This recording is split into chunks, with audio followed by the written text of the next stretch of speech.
नमस्कार दोस्तों, स्वागत है आपका हमारे चैनल नॉलेज अपडेट्स में। तो अभी तक सब्सक्राइब नहीं किया तो सब्सक्राइब कर दें और बेल बटन को दबा दें ताकि जो भी मेरा अपडेट्स है आप तक पहुंचता रहे। तो चलिए आज के सेशन में देखते हैं कि आगे क्या है। तो दोस्तों आज फिर से मैं पीछे के सेशन को कंटिन्यू करने वाला हूं और इससे पहले मैंने सिलेबस का कुछ डिटेल भी लगाया था, तो आप लोग वहां से सिलेबस देख सकते हो। तो आइए इस सिलेबस में चलते हैं। आज के सेशन में जो पीछे का सेशन था उसको कंटिन्यू। तो इस सेशन में जो क्वेश्चंस होंगे वो आपको सारे क्वेश्चन मिक्स हैं फिर से। एक्चुअली मैंने ये सेशन ही बनाया था दोस्तों, ये 200 क्वेश्चंस का, और इसको मैं एक सेशन में नहीं डाल सकता था, इसलिए मैंने इसे 2 से 3 सेशन में डाला है। तो चलिए इस सेशन को आज यहाँ एंड करते हैं और जितने क्वेश्चन हैं इसमें जो रह गए हैं आप पीछे के क्वेश्चन उसको आगे बना लेते हैं। तो जीएसएम स्टैंड्स फॉर, आपको पता होगा, आप जीएसएम पढ़ते होगे बहुत बार। जीएसएम मोबाइल होता है, सीडीएमए मोबाइल होता है। तो जीएसएम किस चीज़ के लिए स्टैंड करता है, तो इसका ऑप्शन होगा दोस्तों, चलिए ऑप्शन नंबर सी देखते हैं हमारा क्या है, global system for mobile communication.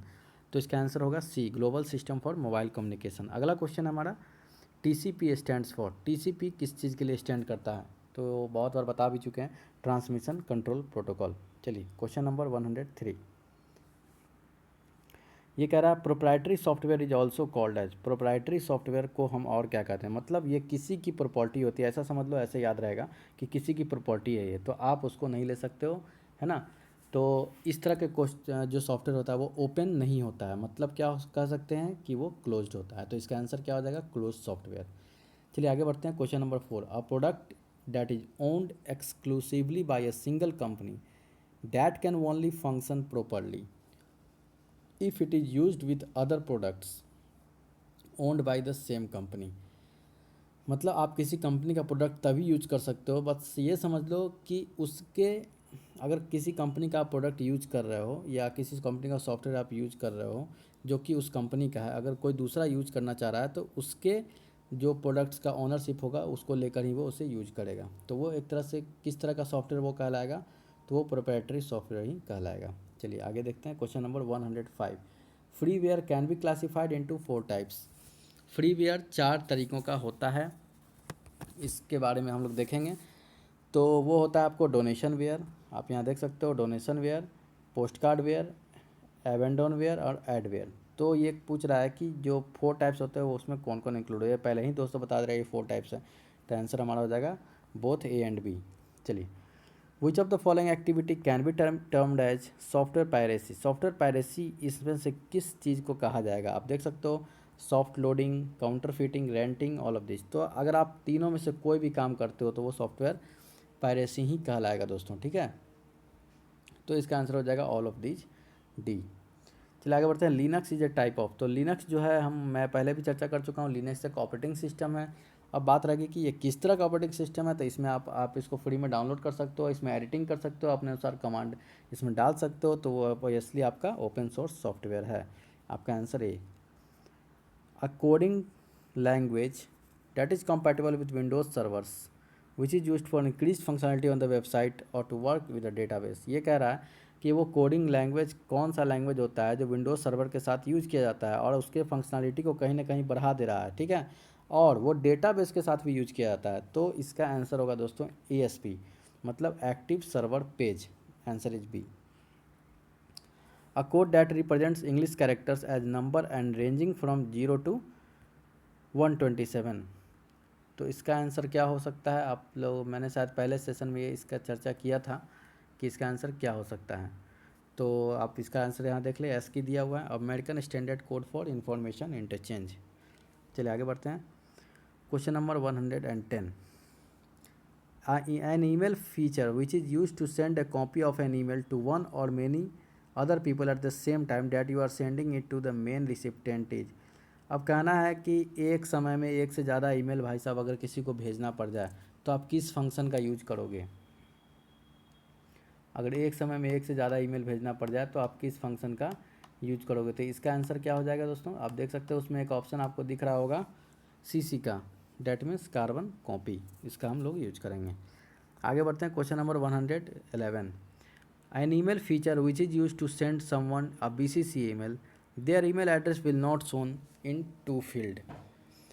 Email का एक फ़ीचर होता है जो कि किसी को BCC ईमेल अगर भेजना है, ठीक है, तो उसका ईमेल जो है, जो टू फील्ड है, उसमें शो नहीं होगा। तो इस फीचर को हम लोग क्या कहते हैं, तो इसको हम लोग BCC कहते हैं। ठीक है दोस्तों, वो दिखता नहीं है जो आखिर ईमेल किसने भेजा, तो ये हो जाता है ब्लाइंड कार्बन कॉपी।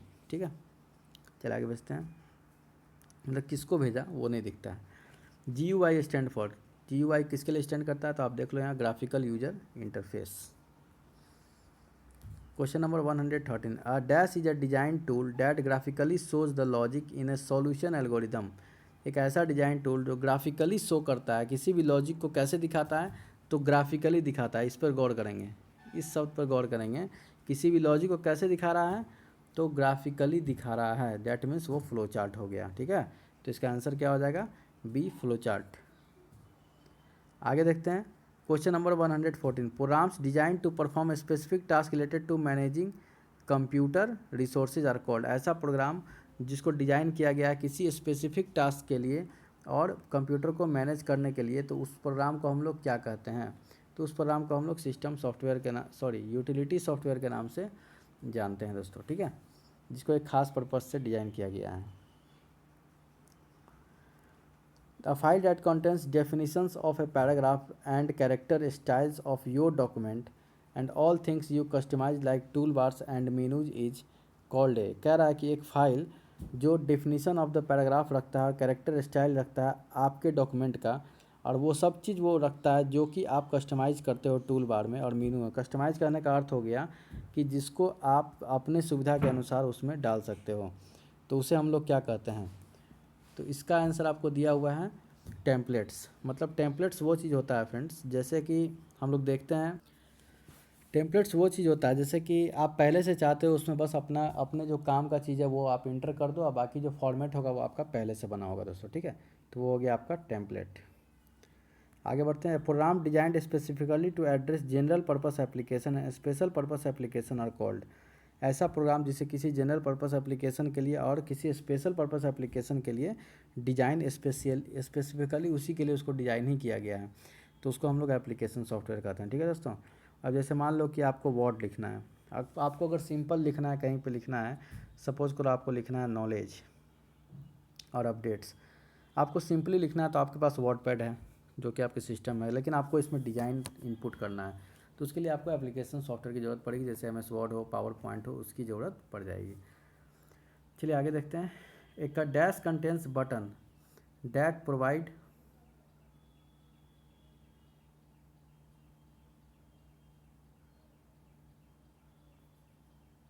इसको हटा देते हैं, a dash contain buttons and menus that provide quick access to commonly used commands. मतलब उस तरह के बटन को कौन कंटेन करता है जो कि आपको quick access used command provide करता है, तो इसका आंसर, इसको हम लोग टूल बार कहते हैं, जहाँ पे इसका आंसर B होगा, जहाँ पे हमको सारे बटन और मेनूज क्विक एक्सेस के लिए मिल जाते हैं। चलिए आगे बढ़ते हैं, तो अगले क्वेश्चन में 118, what is the split MAC architecture. Split MAC architecture क्या होता है, तो इसका आंसर ये होगा आपका पहला, the split MAC architecture uses MAC address to create a forward filter table. चलिए आगे बढ़ते हैं, question number 119, in dash form, in dash normal form all non key fields of data structure are dependent on the whole key. किस form में जितने भी आपको data structure होते हैं वो डिपेंड होते हैं आपके, तो फर्स्ट फॉर्म और सेकंड नॉर्मल फॉर्म के बारे में हमें डिटेल से अंदर पढ़ना है आर्किटेक्चर में, तो आप यहाँ इसका आंसर जो होगा दोस्तों ये सेकंड नॉर्मल फॉर्म होगा। चलिए आगे देखते हैं, question number 20, which of the following are task that may be completed when configuring your email client. आप किसी ईमेल क्लाइंट को कॉन्फ़िगर कर रहे हो, तो इसमें से कौन सा टास्क आप कंप्लीट कर सकते हो, तो यहाँ आपको एक आंसर मिलेगा, provide the IP address of your ISP mail server. मतलब आप अपने ISP मेल सर्वर का उसको ISP एड्रेस प्रोवाइड कर सकते हो, थोड़ा सा नेटवर्किंग से रिलेटेड है। अब पिक्सल लीजिए, अब ये देखो ये क्वेश्चन नॉर्मल आ गया, पिक्सल क्या होता है दोस्तों। ठीक है, तो इसका आंसर आपको क्या होगा, आखिर एक पिक्सल क्या होता है, तो इसमें आप देख सकते हैं इसमें 4 ऑप्शन दिए हुए हैं, ए पिक्सल एलिमेंट और डॉट ऑन ए स्क्रीन, दूसरा है point of ink on a laser printed page, उसके बाद का ऑप्शन है point of ink on an ink jet printer. तो इसका ऑप्शन आपका हो जाएगा दोस्तों, इसका आंसर जो है पिक्चर एलिमेंट और डॉट ऑन ए स्क्रीन, आप इसको देख सकते हो, आंसर इसका होगा A, पिक्चर एलिमेंट और डॉट ऑन ए स्क्रीन। चलिए आगे बढ़ते हैं अगले क्वेश्चन में। Expansion cards are inserted into, expansion card कहाँ पे इंसर्ट किया जाता है? तो एक्सपेंशन कार्ड जो होता है दोस्तों वो हमेशा याद रखना कि स्लॉट्स में ही डाला जाता है, ठीक है। स्लॉट्स होते हैं इस तरह के, तो उसमें एक्सपेंशन कार्ड को इंसर्ट किया जाता है। Dash is a communication technology used by some incoming mail servers, कुछ इनकमिंग जो मेल सर्वर हैं उनके द्वारा एक कम्युनिकेशन टेक्नोलॉजी यूज की जा रही है। तो वो कम्युनिकेशन टेक्नोलॉजी क्या कहलाती है? तो उसे हम लोग POP3 कहते हैं, ठीक है। ये कम्युनिकेशन टेक्नोलॉजी जो किसके द्वारा यूज की जाती है? तो मेल सर्वर के द्वारा। चलो आगे बढ़ते हैं, question number 24। Which of the following format for storing backup computer data on A tape that evolve from digital audio tape, मतलब डिजिटल ऑडियो टेप में स्टोर करने के लिए इसमें से कौन सा फॉर्मेट सही है जो कि यूज किया जाता है? तो इसमें आपको होगा डिजिटल डेटा स्टोरेज, साफ साफ लिखा हुआ डिजिटल डेटा स्टोरेज DDS, ठीक है। आगे बढ़, the two basic part of URL का दो बेसिक पार्ट क्या होता है दोस्तों? तो इसका दो बेसिक पार्ट होता है, एक होता है प्रोटोकॉल और एक होता है डोमेन नेम, ठीक है। ये दो बेसिक पार्ट होता है किसी भी URL का, यूनिफॉर्म रिसोर्स लोकेटर। चलिए आगे बढ़ते हैं, question number 126। The storage location in the internal the storage locations in the internal storage of A CPU called, किसी भी CPU में जो इंटरनल लोकेशन होता है स्टोरेज लोकेशन, उसको क्या कहा जाता है? तो उसको हम लोग एड्रेस कहते हैं, ठीक। आंसर होगा B, एड्रेस।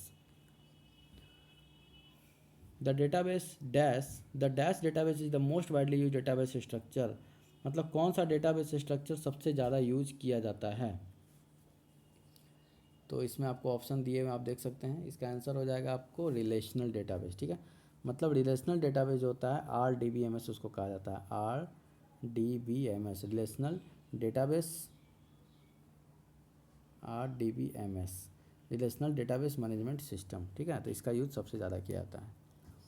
और चलता है, mail from unwanted senders can be blocked by, किसी भी अनवांटेड सेंडर से जो कि मेरे काम का नहीं है, अगर उसके मेल को ब्लॉक करना हो तो वो कैसे ब्लॉक किया जा सकता है, इसके बारे में आपको ऑप्शन दिया हुआ है। तो वो आप लिख सकते हो मेल फ़िल्टर, मतलब मेल फ़िल्टर में जाके आप लगा सकते हो दोस्तों। अगर आपको सोशल मीडिया से मेल नहीं चाहिए सोशल मीडिया के थ्रू, तो आप फ़िल्टर कर सकते हो कि सोशल मीडिया का मेल आपके प्राइमरी ईमेल में कभी भी नहीं आएगा। हो सकता है ये बात आपको कुछ समझ में नहीं आ रही हो, टफ लग रही हो, लेकिन आप जब अपना ईमेल खोलोगे, क्योंकि आज का वीडियो में ज़्यादातर क्वेश्चंस ईमेल से भी रिलेटेड हैं और काफ़ी पूछे जाने के चांसेस भी हैं ईमेल वगैरह से क्वेश्चन, इंटरनेट से क्यों नहीं पूछे जाएंगे।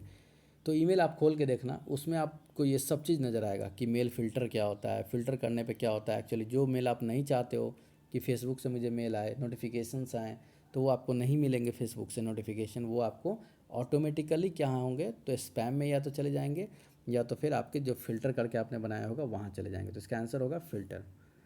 आगे देखते हैं, ATM machines run.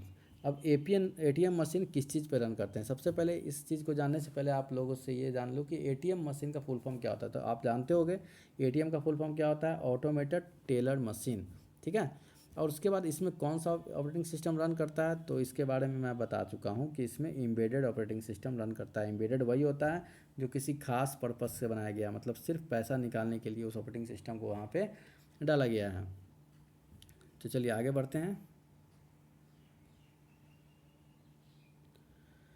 Question number 130।